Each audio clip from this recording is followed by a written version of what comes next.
Hi, John. You gonna make it? No. I'm so sorry to be hacking in your ear. How are you? I just got a haircut today. Can you tell? Oh, yes. They left you a few. I know. You got it. Well, the less hair I have, the less you can see that I'm getting gray. So, Oh, well, I feel that. Trust me. I can't really excuse me. I don't know. I just did two back-to-back coaching sessions, so my throat is already worn out. So we'll see who else shows up here today. need some warm tea. I know I haven't had a minute to make any, so I'm about 95% though. So I will take that and accept that and be happy with 95 because that beats what I was for the last 12 days for sure. Gonna try to log in today and work some of those leads. Okay. Obviously, you can log in as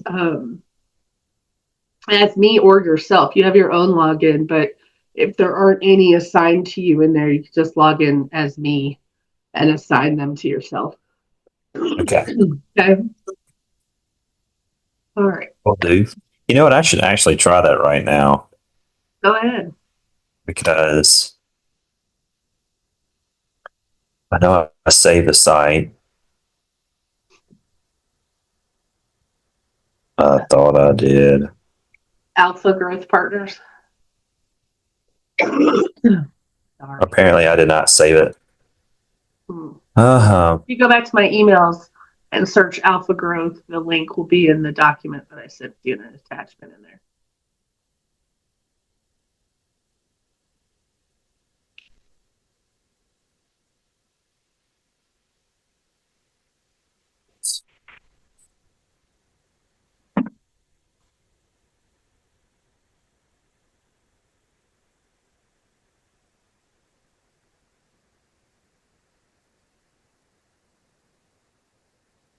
Did you find it or you need me to resend it? Yeah, I'm looking for this. Looks okay. So yeah, looks like you sent me a thingy majiggy on March 9th. My login and stuff.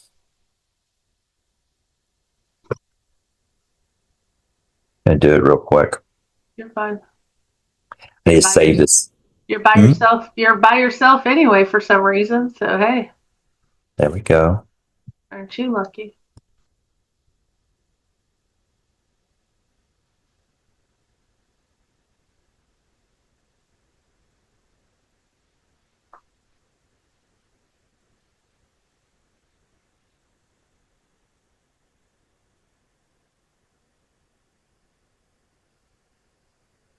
All right. Looks like I have to. They might send me a code.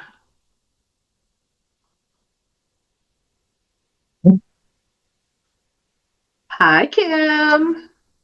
Hello. How are We're you? in the car. I'm good. I'm going to be driving though, so I'm going to mute myself. Thank you for doing this. I'm excited about this topic. You are? Well, good. Yes, I love this kind of stuff. I love it. So that makes me happy. Well, good. I'll try to behave myself since you're in the car. No, I'm just kidding. The purpose of I had a real epiphany. I wanted to kind of tell you as I'm waiting for a couple other people to get in here. Is I had kind of an epiphany in my business a year ago, about 2 years ago, actually. Um, I have always been a traditional agent. You know, I worked at traditional companies, whether it was a franchise model or a independently owned company. I just grew up. You know, my mother was a realtor too, so I grew up in a traditional kind of model where you have you know, an office close to your house, and that broker runs the office, and you just create a real estate business of buyers and sellers, and that's that, and that's your income. And obviously, as our industry has evolved and as our business has changed, there's so much more potential for earning money in our industry now than there ever has been.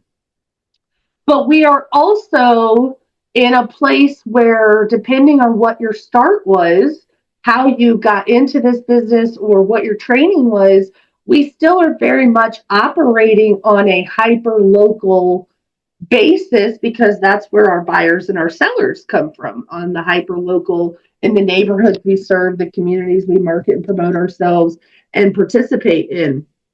But what I discovered about a year and a half ago or 2 years ago is that I was actually shackled to my hyper local location, because that's all I focused on was my community. And that served me very well. In Nashville, I was there for 15 years and had a very steady stream of buyers and sellers, because I focused all my attention on creating community, building relationships, and marketing and promoting my services, so that I had built a name and a reputation for myself. And I was very proud of that business that I created. But the situation is that I did not pass the bus test, which that means is, if I were to go out tomorrow and get hit by a bus, would my family's income that they depend on disappear? Would my business be able to operate without me?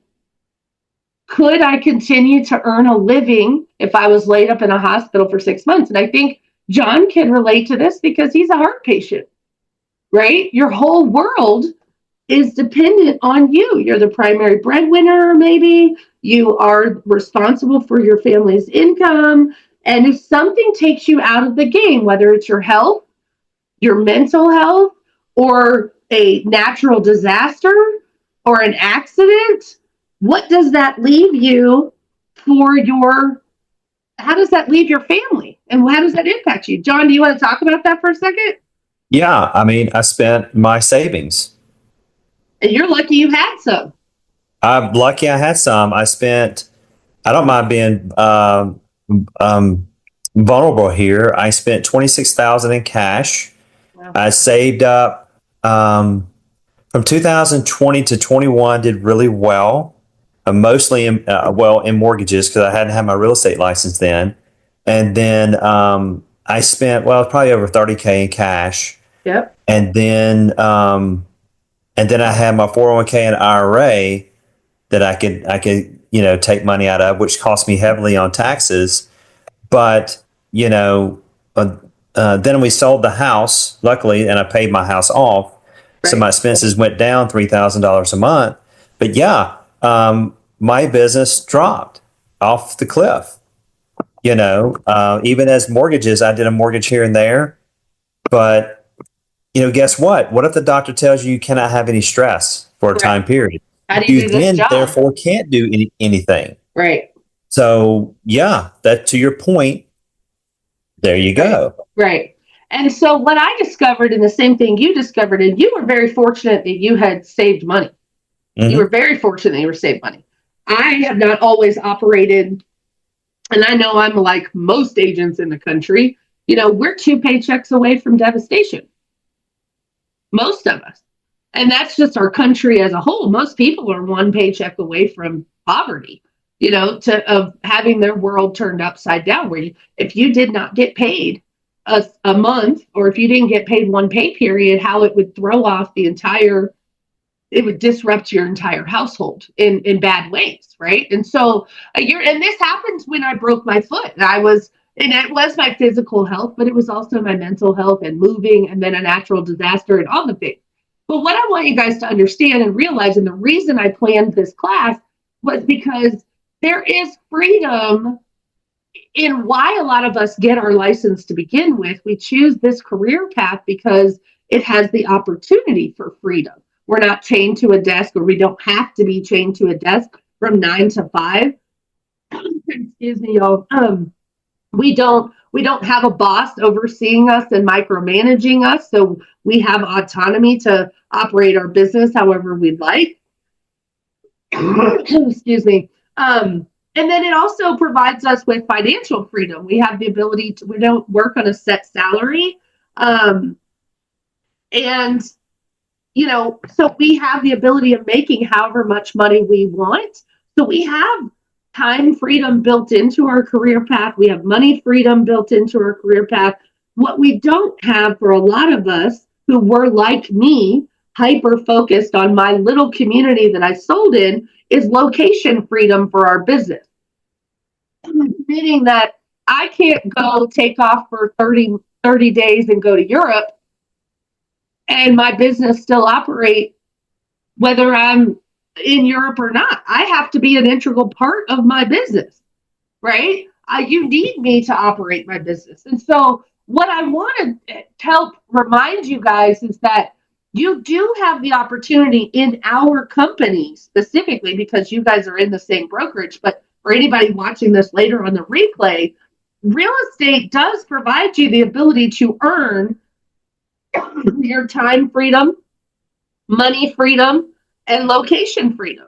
If you use your license and the tools that your brokerage has, or that brokerages that do exist out there in the marketplace have, you have the ability to earn money while you sleep.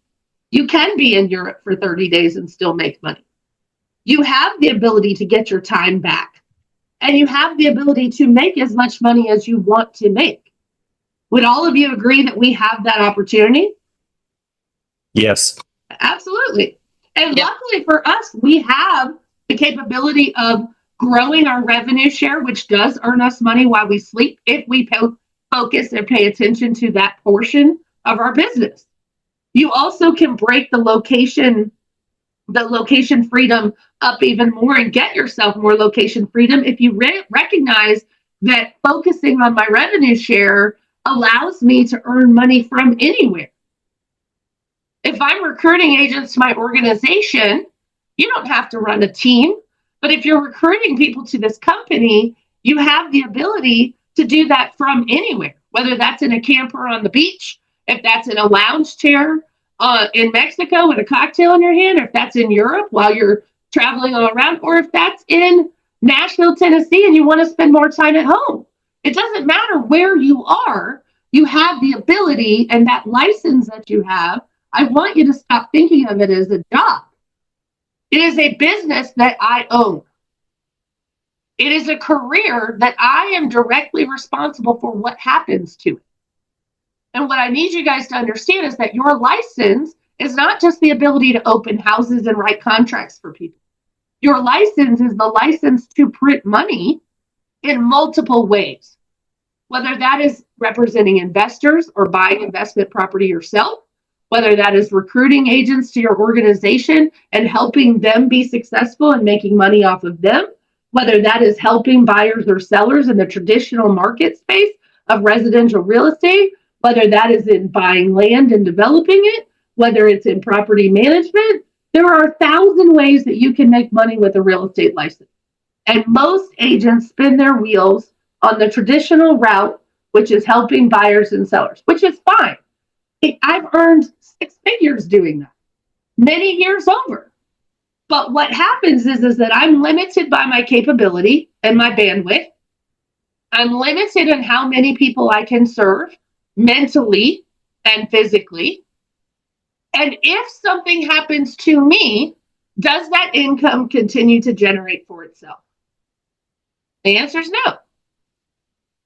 So what I want you guys to understand is that it is perfectly fine if you are not interested in recruiting people to your company. That is okay. If you're not interested in exploring other avenues besides just helping buyers and sellers sell residential real estate, that is totally fine.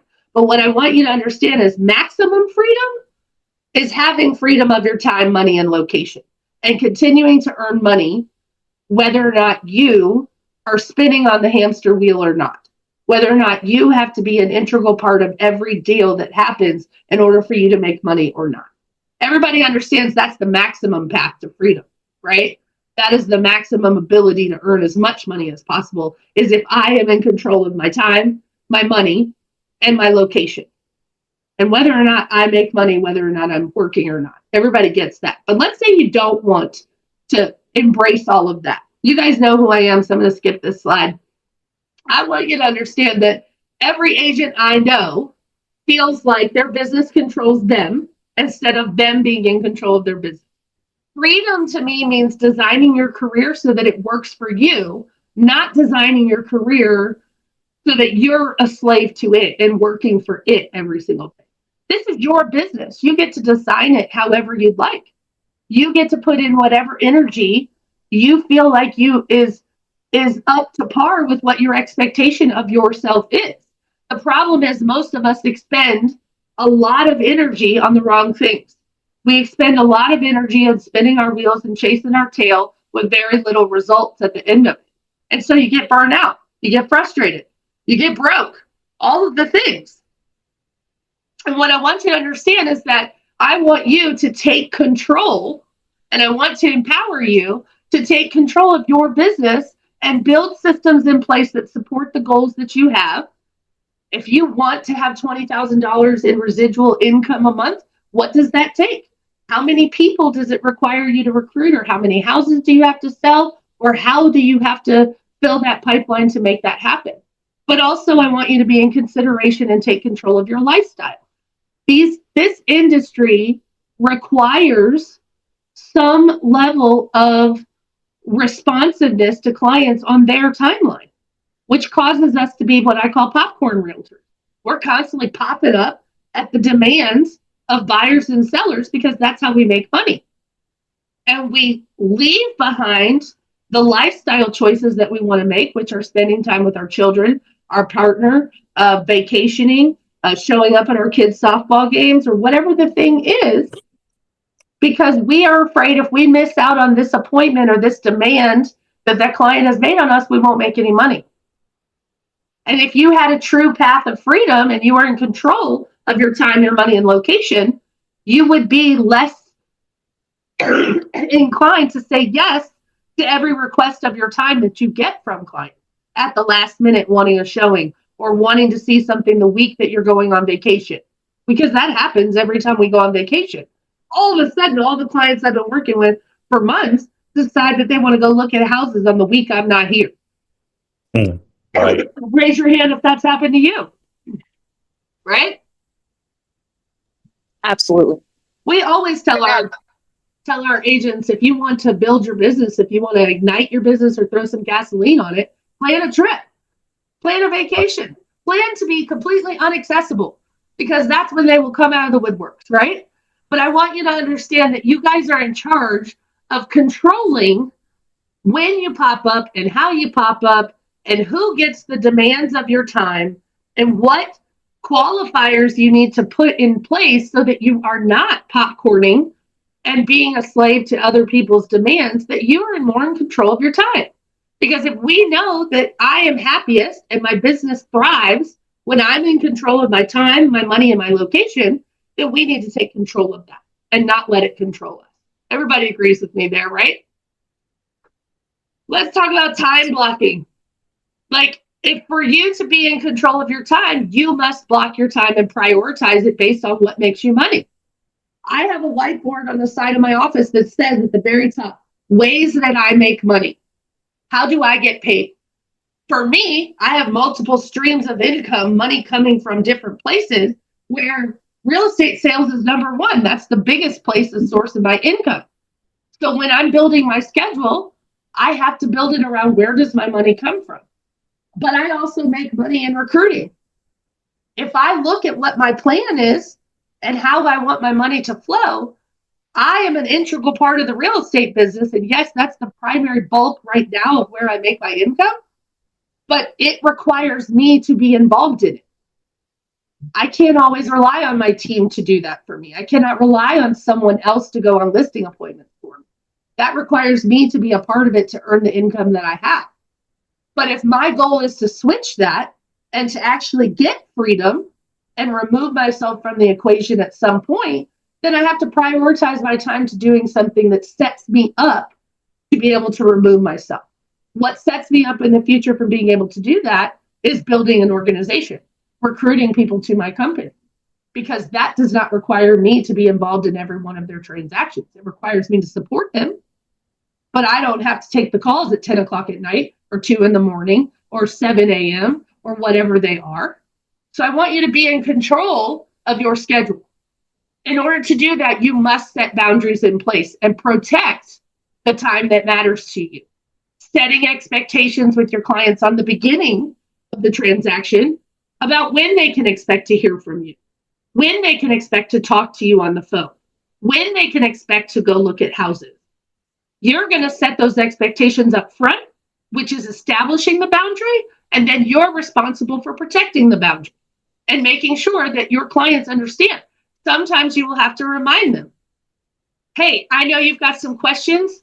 I definitely want to answer those, and I want to dedicate time to answering your questions.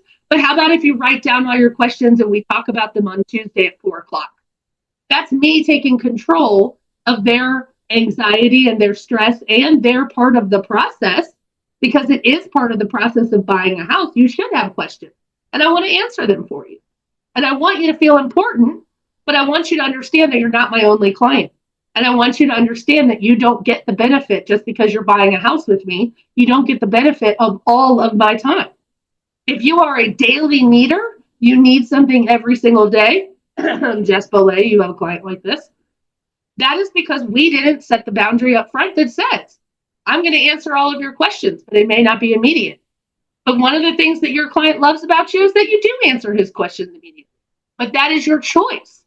You're choosing to answer those immediately, and that's something that you pride yourself in. And I love that for you. But it also causes you stress and anxiety to feel like you always have to answer something immediately, because that's the expectation that you set. So I want you to be in control of it, not your client. How often do you get access to me? What does that look like? And if you need me in between that time that we've agreed, write them down. And then I want you to automate your life. If you're in control of your schedule, use the CRM to stay in touch with people without having to be on call 24 hours. Most of the phone calls that we take from clients that are inbound calls are because we have lacked to communicate with them to begin with and tell them, I'm going to call you tomorrow to discuss the report. The absence of communication creates assumption.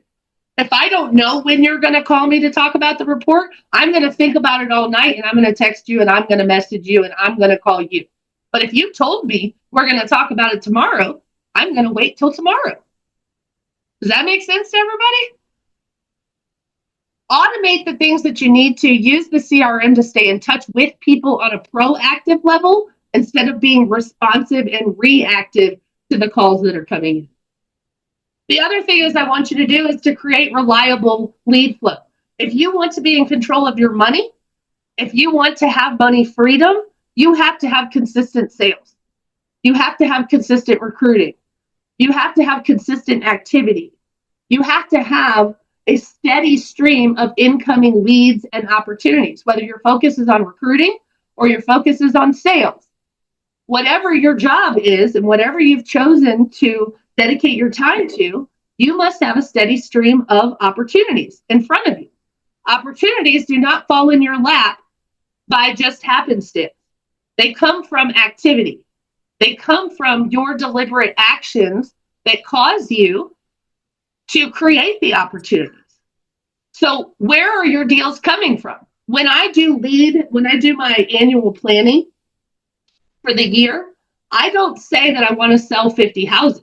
I break down 50 houses of where they're coming from. 6 might come from a networking group that I'm in. 2 might come from a relocation lead from corporations that I work with. 6 might come from a investor group that I'm in, right? 4 might come from Zillow or referral exchange or whatever. But I break the 50 down into where these deals are coming from so that I can make sure the activities that I have line up with making sure I do the things to get those 6 deals from that group. Am I participating in the group? Am I pitching myself to the group? Am I making time for one-on-ones within the group? I can't expect 6 deals to come from a networking group if I didn't give any of my time or dedicate any effort to extracting 6 deals from that group. But this is a reverse engineering of your business plan. Instead of saying I want to make $200,000, and in order to do that, I have to sell 20 houses. Instead, I want you to say I'm going to sell 20 houses to make $200,000. But in order to sell 20 houses, I've got to go back further and identify what activities make up the 20 houses. Where do I spend my time? I want you to diversify, though, where your business comes from. If you put all your eggs, and this is an example, I have a girl in my organization in Ohio. She works with one investor, and she has made over $98,000 in 4 months from this one investor. But she works 80 hours a week easily because he writes between 25 and 30 offers a month. And the houses are very inexpensive. They're between 80 and 100,000, like $120,000 max.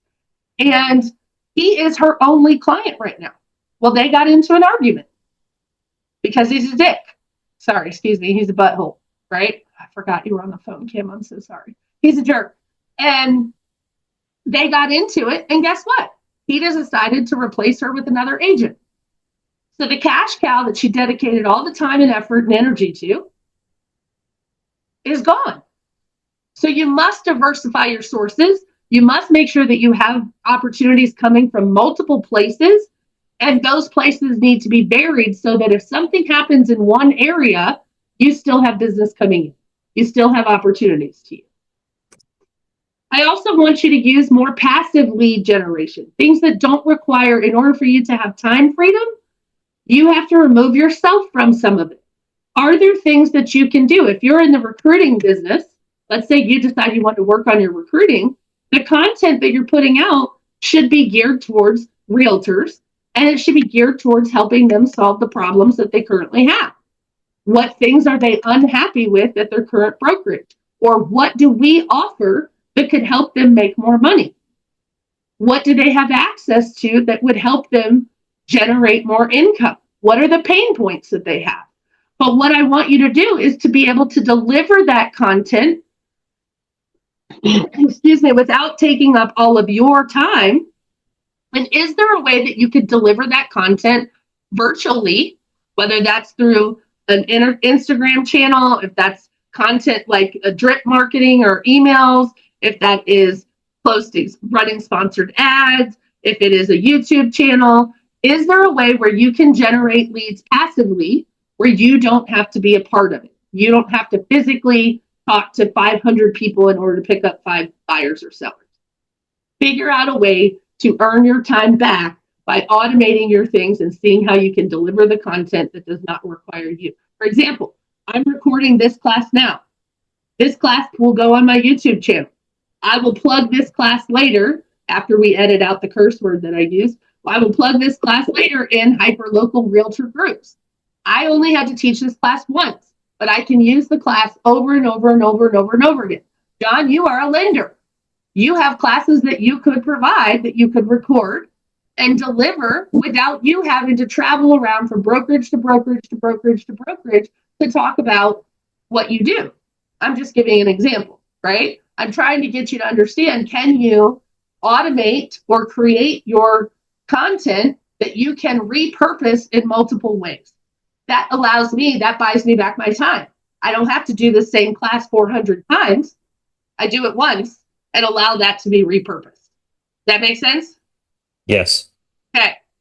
The other part is I want you to build a referral-based business. This is the part where agents like me that have been in the business for 25 years, we have built a reputation. We have built a network of agents that we have long-term standing relationships with. And those relationships has turned into referrals for me over the years. It does not happen overnight, but it can happen quickly for you. You don't have to be in business for 25 years to build a strong referral-based network as long as you deliver exceptional service, over-communicate, and turn your clients into raving fans. If you are thinking about your experience as an agent, if you are on the residential side and you want to focus on making really happy buyers and sellers, then you must think about that experience from the start, when that lead comes in, what that experience looks like, how you roll out the red carpet, how you communicate to them and how often, what tools do you use and resources that give them an exceptional service, and then at the end of the service, when they're done with the experience with you, how do they feel? What results did they achieve? How do they feel about your service overall? Most of us do not use systems in place when we're operating our business, and so we try to deliver the same service to every client, but it's not the same. One client, you were sick. One client, maybe you were going through a divorce. Another client, you were dealing with some issues at home and you weren't your best. Everybody has had a different experience with you. And what I want you to do is systemize your experience. You think of what an exceptional experience looks like to your client, and then you deliver that. You make sure that when the client is done working with you, they have had an experience that they tell everyone about, that they rave about, that they are proud of, that they enjoyed so much that they have to, anybody who's thinking of buying or selling a house has to use you. If that is not the kind of service you are delivering, why would people continue to refer you to their friends and family? Why would they continue to refer you to their coworkers? Why would they be on the lookout for you to help you build your business? So it starts with designing what you want the exceptional service to look like, what you want this experience to look like for the client, and then making sure that you deliver that. And what systems and tools in place do you need to have to deliver the exceptional experience? If I hired a driver for any buyer that spent over $750,000 with me for the day that we go touring properties, that's an expense that I maybe spent $200 on, but I want you to think about the experience for the client. When they walked away from that experience, how does that differ from the services that other agents are giving? I'm not saying you need to spend $200 to show people houses. What I'm saying is I design what I want the experience to look like, and then I deliver that. And then that is how you create a referral-based business. Any questions or comments on that? Thoughts? Are you still with me? Okay. Yep. Yes. I want you to design and build efficient systems. That means you operate and use transaction checklists. You streamline the process for consistency. This is developing the systems that we were talking about, making sure that from the moment the lead or opportunity or referral comes into my knowing it even exists, what is the response? How do I respond to it? What do I send them? How often do I follow up with them? When do I do a consultation? What does that consultation look like? How does the consultation go? I want you to plan out the entire thing and then create yourself systems and checklists to follow to make sure that you have consistency, to make sure that everyone receives the same type of service. And then I want you to leverage the tools that you have. If you're at our company, you have the ability to use a free transaction coordinator. And I'm not here to talk about how great they are or how bad they are. You can train them to do things your way and ask for them to do things your way, but you have access to free ones. If you don't like free ones, you can hire a virtual assistant that you can leverage things to. You can hire admin help to leverage things to. There are companies out there that will charge me $20 to draft an offer.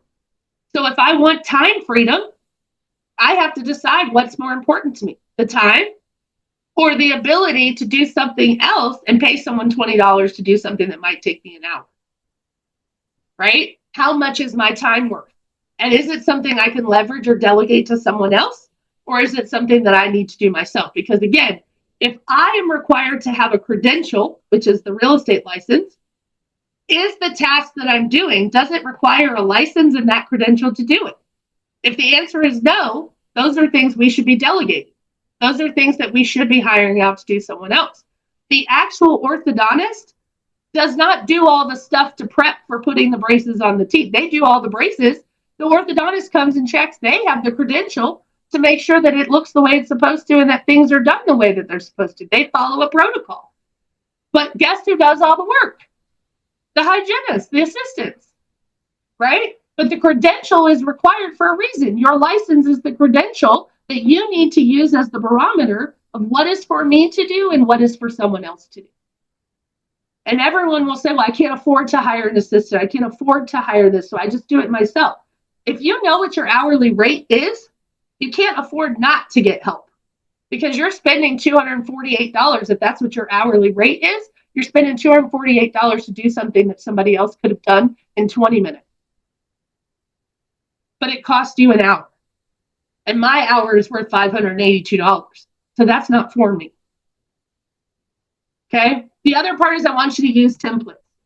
Pre-write emails. Like if you get a lead that comes in on your phone, you should be able to respond to that lead in less than 5 seconds because you go to a folder in your phone or you go to the notes in your phone and you copy and paste a response that you use for every single lead.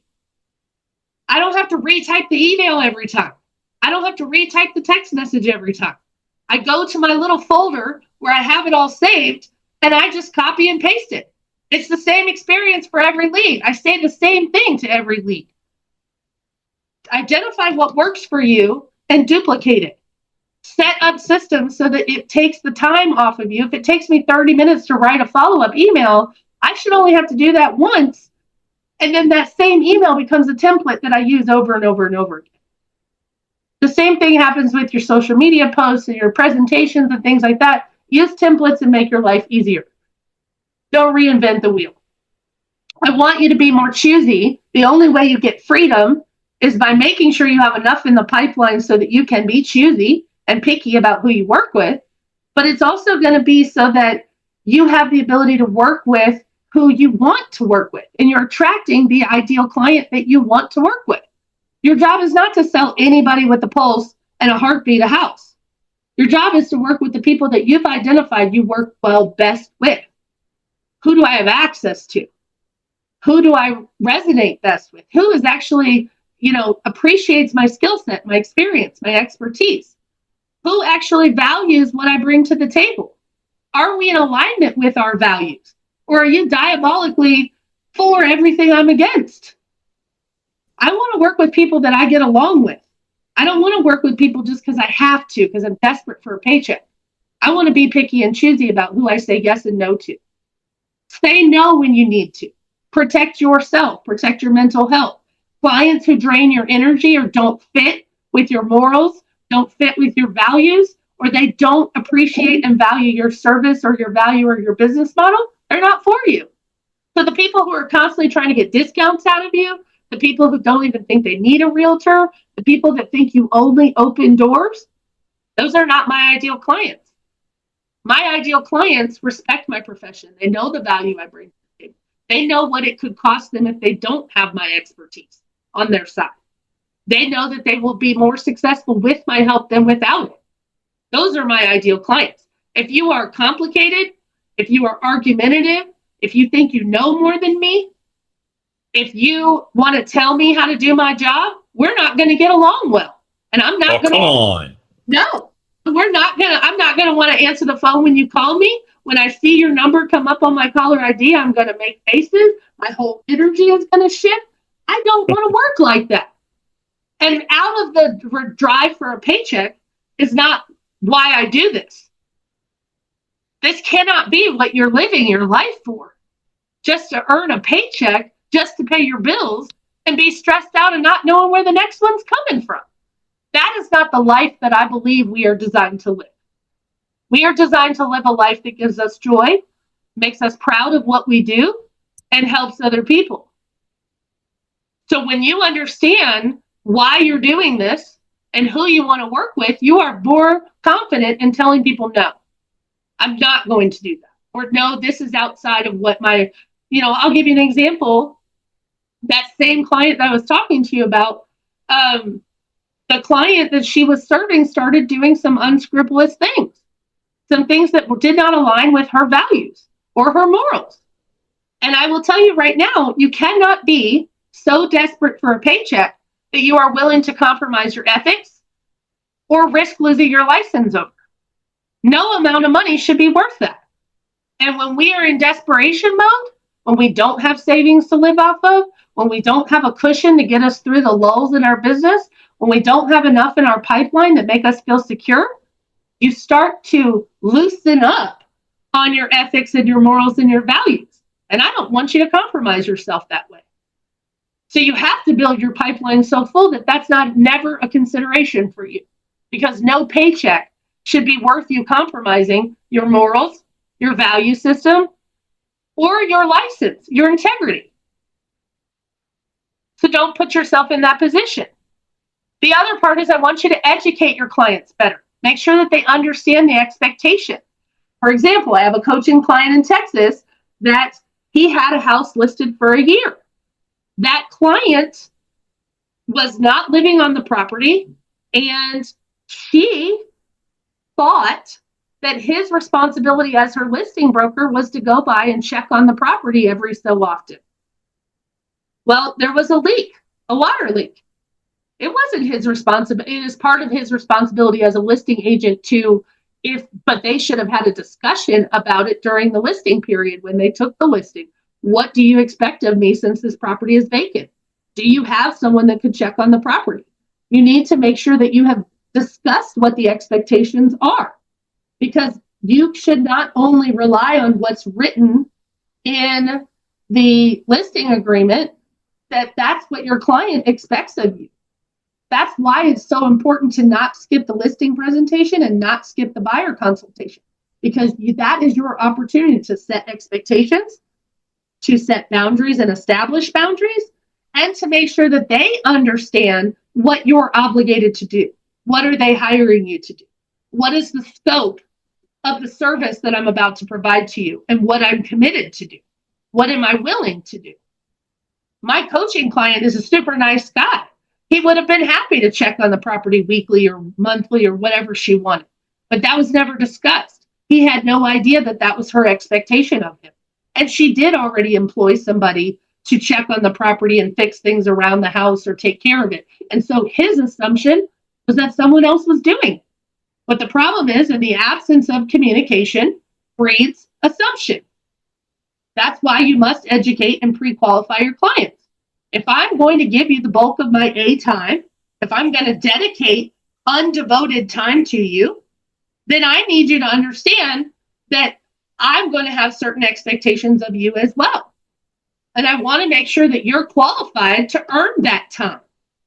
Are you an agent? If I'm working on recruiting and you want to keep getting me on the phone for 4-hour conversations, I'm going to qualify whether or not you actually are interested in changing companies, or if you want to call me and talk about possibly listing your house and you have me come out to the house 6 times, that's on me.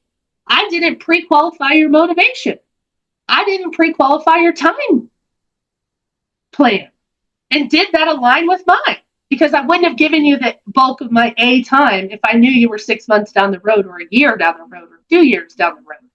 That's pre-qualifying people so that you can have time freedom, that you can have money freedom, right? Making sure that you're asking the right questions to decide whether or not it is worthy of you popping up and responding to their every whim and need. I also want you to get some money freedom. And by doing that, I want you to reverse engineer your commission plan and decide how many deals you need, but where are they coming from? The other part is that most of us do not have independence financially from this business because we have no idea if we're even making money, because we don't do a profit and loss statement. We don't treat it like a business. We have no idea if our business is profitable or losing money. Most realtors over the last year have been losing money, right? Because they're spending, and they don't have returns on it because they're not evaluating whether or not those are good expenses. If you were operating any other business, a shoe store, for example, you could not operate without reviewing whether or not you're making more money versus spending money. Or is the money we're spending in line with, does it make sense? We just keep throwing good money after bad, hoping that it produces results. And I need you, the only way you're going to get financial independence in this business and get money freedom is to operate your business like a business, have multiple streams of revenue, and to track your expenses and measure your return. And if you are ignorant to all those things and you don't know how much you spend monthly and what your monthly income is and whether or not the money that you are spending to generate opportunities is actually coming back to you in terms of income or revenue, then you're not operating this like a business. This is a hobby. This is a job. And if you had a boss, they would fire you because you are not a good CFO of the company. So be a good CFO of your company and make sure you know what the return is. I want you to have a mindset shift. The true freedom from your business means that you must shift from an employee to a CEO. You must stop thinking of yourself as an employee, that you are the cog in the wheel. And if you don't do it, my business stops running. I want you to think of your business globally. What do you have the potential of doing in your business? And make sure that you understand you are the CEO of the business, not the employee. I want you to make data-driven decisions. The only way you can do that is if you know your numbers, if you analyze things properly, if you are taking a look at what you're doing to see if they have returns. And then I want you to be proactive. This is the part of the planning that I talked about. If I identify that I want to sell 50 houses, where are the 50 coming from? I'm not going to just hope that 50 buyers and sellers fall in my lap. I'm going to have a strategic, proactive plan of identifying where these 50 deals are coming from. And then I'm going to have action items that put me in front of those people that are going to create 50 deals for me. I want you to be proactive and plan ahead. That's like John, he planned ahead by saving. That was his plan, is that he built a savings for what if. That's what a savings is for. What happens if?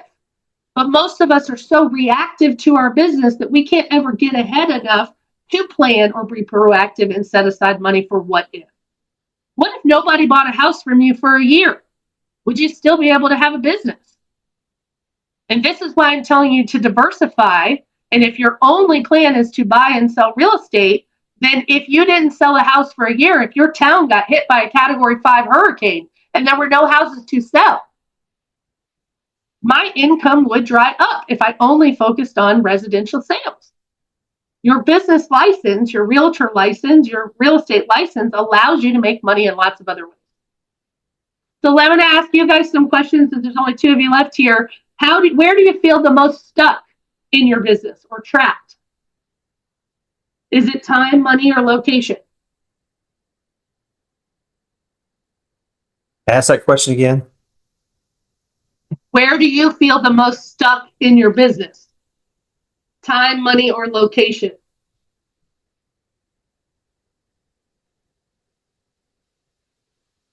I guess time. And I don't know. That's a difficult question. Where do I feel the most stuck? Yeah. So do you feel like you don't have enough time to do everything? Is that No, I have time. okay? Location is not I don't think there is an issue anywhere, really. Okay. I mean, money, it'd be great to throw $1,500 a month against the wall for leads Sure. and just say no big deal, but I don't really have any of those issues. I just need to figure out, there's so many things to do. I think for you, I it's feel a lack like I of can't. focus. No, I feel I think you focus. have a lack of focus on where, like, you have the ability to earn money in 2 different areas, on the mortgage side and the real estate side. You also have the ability to make money from the recruiting side. Would you agree that all 3 of those are possible streams of income for you? Yeah, I mean, I have a realtor that I have proof. She literally got a check for $1,900. Right. So what I'm It's saying dumb. what I'm saying to you is that, yes, you can produce money selling real estate. You can produce money by doing mortgages, and you can make money by recruiting. So if these are the 3 ways that you make money, your time constraint is only constrained by what you're spending your time doing. If these are the 3 ways that generate me money, selling real estate, doing loans, or recruiting people, do I spend time on all of those 3 things every day? And how am I spending that time? Because I'm going to say that I would guess your real estate side of your business takes up 90% of your time. Yeah. Right? Which means if you got hit by a bus or you were in the hospital next week for a month, could you make any money from the real estate side? No. But if you are putting irons in the fire all over the country, which is the location freedom of other realtors that could partner with you on the mortgage side, you could still be earning money on the mortgage side, whether you're in a hospital bed or not. Right? Right. If you recruited agents to this organization and you're in a hospital bed, you could still earn money as long as they're selling. Right? And I'm not trying to turn you into a recruiter. What I'm just trying to say is, if you feel like you're constrained by time, like either there's not enough time or you have the time but you're not sure how to use it, go back to, where do you make money? I feel like I'm constrained by the creativity of promoting that side of the business in a way that gets through to the end user. Okay, I'm gonna tell you what the key to that is. The answer to that is creating an irresistible offer. So what I'm telling you is in the storytelling, like you just said, you have an example of a realtor who earns $1,900 simply by referring her client to you as the lender, right? So the irresistible offer is, do you want to make more money by doing what you're already doing, but shifting how you do it could potentially earn you more money? You have to make it, you have to create an irresistible offer that is so good that the person says, I'd be dumb not to do this. How much money am I leaving on the table? But in order to do that, John, just based on what the situation is, you have to make sure that you mitigate the risk for them. Why would I do this? Do they trust in the mortgage company that you're asking them to partner with? How can you make them feel more secure about partnering with you? Right? Don't be afraid. You don't have to reinvent the wheel, John. You don't have to come up with this next big idea. You have to make sure people know about what you do. You have to make sure that they know what the offer is for them, what's in it for them. Why is this a better way of doing it? Also, I'm finding, and I'm really not trying to do this. I have had 2 or 3 clients thus far that have purchased with me, and I've also done the loan for them. You have testimonials and proven track record. And the clients, they didn't know, but during the process, they find out they love it because I can answer all the questions. They don't have to wait for their loan officer to follow up or any of that. Because it's a one-stop shop. Because if you have my trust, I'm going to trust you with all of it, right? Yeah, not they just love it. Segmented pieces. So the point is are you doing enough? No. To promote? No. The irresistible offer that you have? No. So the question is the same thing with recruiting. It's the same thing with selling real estate. Whatever avenue you are selecting to earn money in this industry, are you showing up as the person that you know you can be? Daily? No. Right. Are you promoting your business in the way that attracts the kind of people that you want to work with? No. No. So it's not a problem that you have the solution. It's taking action on doing it the way you want to do it. It's deciding, where is my income coming from? Determining the actions that are going to produce that income, and then following through and doing the damn actions that are going to get you the payment. And you don't have to reinvent it. You don't have to You don't have to reinvent it. You don't have to be so creative that it goes viral or something that nobody's ever thought of. You need to create an irresistible offer, build the rapport and trust and confidence that that is the way that they should do things. And then you want to highlight what problem does it solve. I'll tell you what problem right now I would be using to solve is the fact that realtors have earned on average 50% to 75% less than they did last year. Right? Last year, they earned 50 to 75% less than they did the year before. It was the hardest year for anybody in our industry across the country. So what that tells me is that you made less money last year, right? Let's say I'm talking to a realtor. So the problem I'm going to solve for you is I have a way for you to make up some of the income you might have lost last year. Can I tell you a way to do that?